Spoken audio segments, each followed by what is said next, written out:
Hello everybody, welcome back to DiamondTrail Ranch. In this video I'm sharing something that's a pretty exciting story. It's going to be about our fig tree. This is going to be the ultimate care guide in regards to said fig tree. The story as well of how I brought this dying right here $140 fig tree. Check it out, guys. Walking up to it now to give you kind of an idea of how big it is from a distance. This guy had absolutely nothing on it. I brought this $140 retail store, big box store, you know, your Lowe's, your Home Depot tree, Tractor Supply, Rural King, you name it, back to life. I got it at clearance for $10. It had fungus all over it. Check out these leaves. You can see right now, this is the end of October. It's pretty barren. I cleaned it up, I pruned it up, I treated it, and look at the new growth. There's no disease on this thing at all. So I'm going to tell you how I did that. And look, how many years do you guys think this has on it? Check that out. How cool is that? Oh, let me see if I can get that to focus, and then I'm going to talk about how we did this. I just think that's amazing. It was in very, very rough shape. It had, you know, the wilted leaves, disease, the fungus was horrible. It was super root bound inside the pot that it came in. I stuck this bad boy in the ground. Check that out. You want to make sure that part of the root's exposed there on most of your trees, honestly. You know, it's careful pruning, right soil mix, steady watering. It's already bouncing back. It's only been a couple months now, I think 2 months. And this guy went from disease-ridden to life. I mean, actual life in this guy. So whether you guys have a fig tree that is struggling, or you're planting one fresh, or you just love to hear awesome success stories, this guide right here is going to cover everything you need to know. I know 2 minutes into it, I apologize. I wanted to tell you guys a little backstory though. This is how you're going to keep it thriving in the areas that are tropical, like zones 10A or 9 here in Florida as an example. But you know, 9's all over the country. 10's kind of rare, but it's in the country too. Let me know in the comment section below if you have a 10 that's not in Florida. Sunlight, plenty of that, right? Pruning, you can see it's pretty naked. And fertilization. This bad boy's got compost down there mixed under the mulch layer that's up top. You're going to learn how to revive a dying or neglected fig tree. You're going to learn the best soil mixture and the watering routine for healthy growth, like you can see on mine here. When and how to prune the fig trees for structure and fruiting, the right fertilizer timing for vigorous regrowth. I mean, I'm super proud and excited of this tree. It's bounced back absolutely amazing. How are you gonna handle your pests are found in this? Your yellow leaves, root issues, tips for containers versus in-ground figs, and warm climates. Guys, if you love bringing back plants to life, or just want to grow your own sweet figs at home, this video will walk you through every step. You know, it doesn't matter. You've seen all those clearance trees and in the big box stores. I'm telling you, it does not take long to turn a little, what would be a normally $140 tree into a quick $10, $15 fix, and save many years on your life and the tree's life for fruiting. So I'm gonna say, today is, again, one of my favorite stories. Fig trees in general, they're one of the easiest and most rewarding fruits you can grow. They are low maintenance, they are fast growers, and the fruit is absolutely incredible. It's sweet, it's soft, and packed with fiber and nutrients. Have you guys ever had fig Newtons before? This is what's inside of the fig Newton, the fig part of it. It's amazing. I love fig Newtons. Let me know in the comment section. Do you like fig Newtons?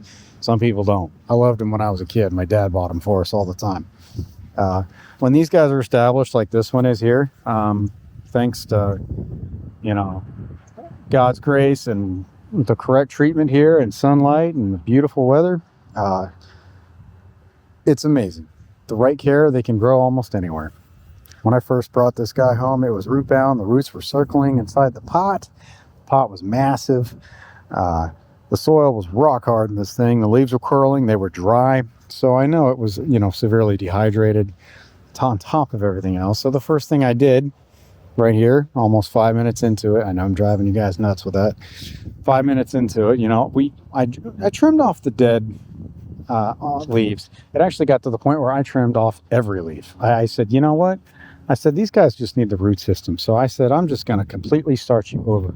I used a clean pair of pruners. You know, you want to make sure they're clean, not rusty or, you know, whatever. Sanitized is the word I'm looking for here. You want to make sure they're sanitized. Clip all the pruning means you're cutting back. Okay. So you're going to sanitize and prune the old leaves off so you get new ones like this. Super, super, super exciting. And then after that, I soaked it thoroughly to rehydrate it. It's phenomenal. You know, you trim off those dead leaves, you get the disease out of there by doing that. So it focuses its energy down there on the root ball first. Make sure you loosen up the roots when they're root bound. It's not hard at all to fix a root bound tree. That means like any plant. When you're root bound, everything is knotted up in the base. It follows the path of the pot and gets stuck and basically ties a knot on itself. You just go underneath, pull it out of the pot, and use your hands, use your fingers, and pull apart lightly at the base, kind of stretching out those roots without ripping it. You just kind of want to like pull apart gently at the base, and then it'll expand downward and outward and become part of the ground, the earth. That's what this guy did right here. So, you know, you remove that, you prune it, you loosen the roots, you soak it thoroughly, get it in a bright spot. Initially, I kept it in the pot. I will say I did the pruning initially in the pot in the shaded spot over there. I kept it shaded in partial sun. You want to make sure for the first few days of getting a clearance tree that's going to be healing, partial sun. Don't stick it immediately in here. Plus your fungicide can burn off the leaves, and that can actually backfire in direct sunlight. So well draining soil when it's ready to be moved in a few days, only takes a few days. You can move it to full sun, stick it in the ground, well draining soil that's rich in organic matter. Here we're using compost. You can use topsoil and perlite if you need. You can also use sand. Folks, we live in Florida. This is native sand.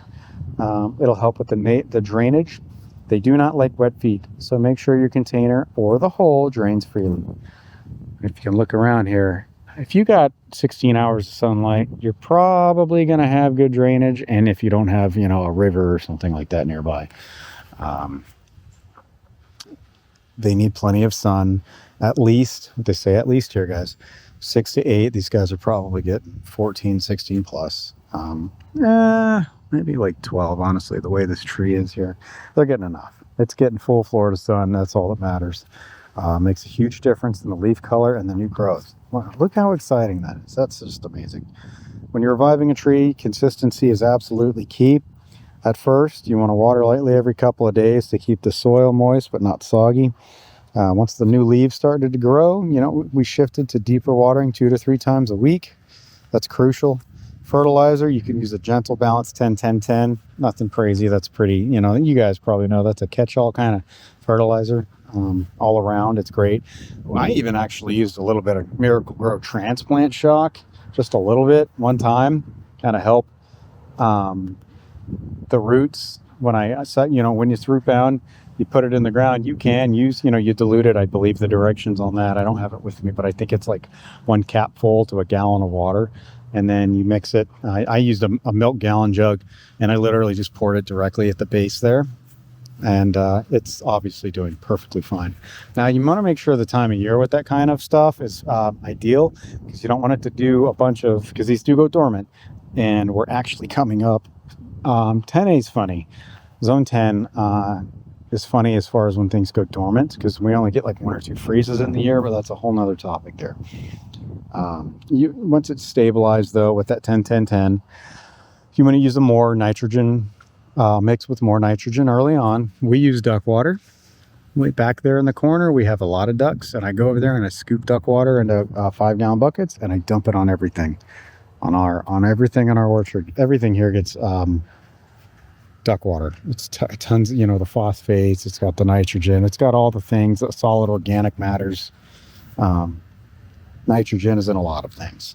You can use regular dark compost. You can use the manures at the stores if you don't have that kind of thing. If you're in a neighborhood that doesn't Offer, you don't have that kind of stuff, like I said, 10-10-10 is fine. Or you can look for fertilizer early in the season, but you want to make sure the more potassium later after the fact will encourage the fruit. The nitrogen early on will encourage leaves. Nitrogen leaves, potassium fruit. There you go. You can add a thin layer of the compost and mulch like I did down here. That's going to stay on the top to help retain moisture. I can tell just by looking at it, and I haven't watered it in a couple days. This guy's got good, it's doing all right down here. So it's happy and healthy. One of the biggest things, hands down, that made the difference on this guy was pruning. After removing those damaged leaves, and any of these clearance plants or trees, just cut back. Now it depends on, I'm referring to edible. Let me start there as far as clearance stuff. Edible plants or edible trees, you can cut back most things. Now, I wouldn't cut back everything back. If you had a diseased Jamaican cherry or a diseased Barbados cherry, you might have some problems there. Fig trees are a different story. This guy here, you can cut back. Like I said, I removed every single leaf on this, and these are all brand new leaves within the last month and a half, 2 months.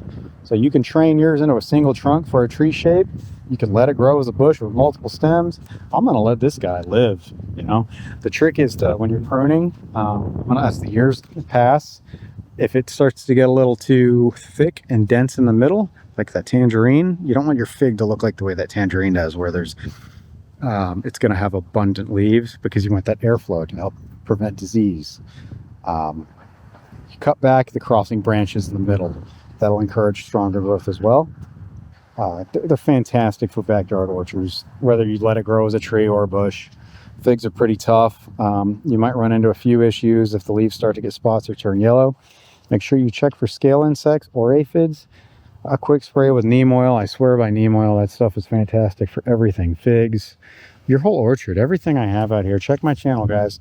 We have 10 plus different edible items here. We live on a homestead. We're trying to help, any way we can. We're going to give away a lot of bananas, if you can't tell. We're going to be giving away all kinds of food, helping people out. It's pretty amazing.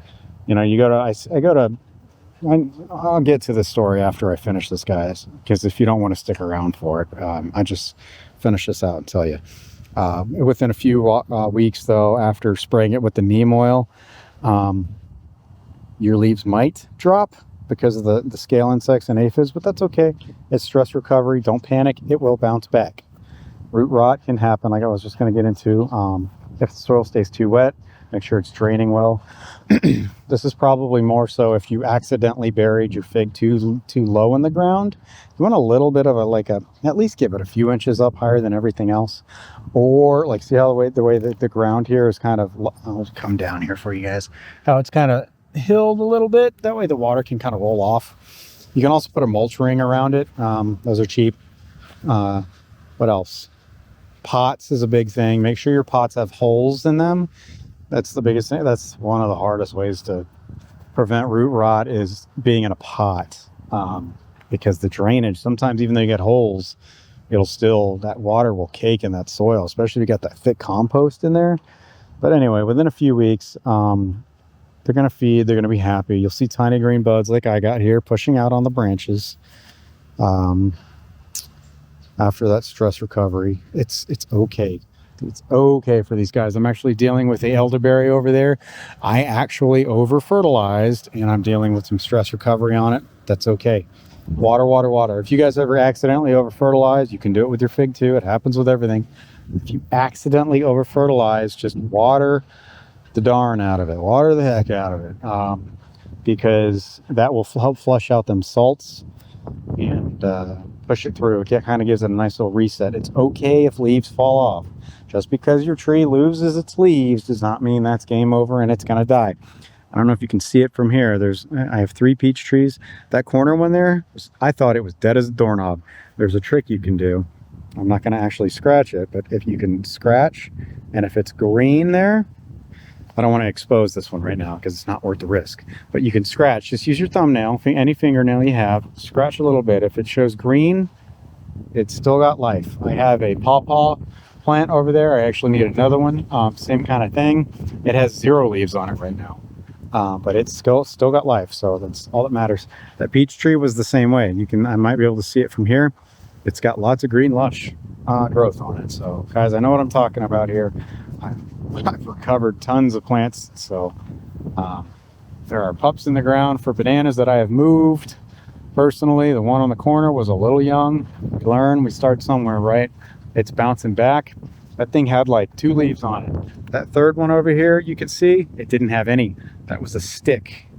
Now look at it. It's got 1, 2, 3, 4. So guys, this is subscribe to this channel if you want some experience on how to turn things around. If you ever see a clearance rack plant that looks half dead, I'm going to tell you, don't overlook it. With the right care, it might surprise you. Like I said, this $10 fig tree has turned into one of the healthiest fruits on our homestead. It really has.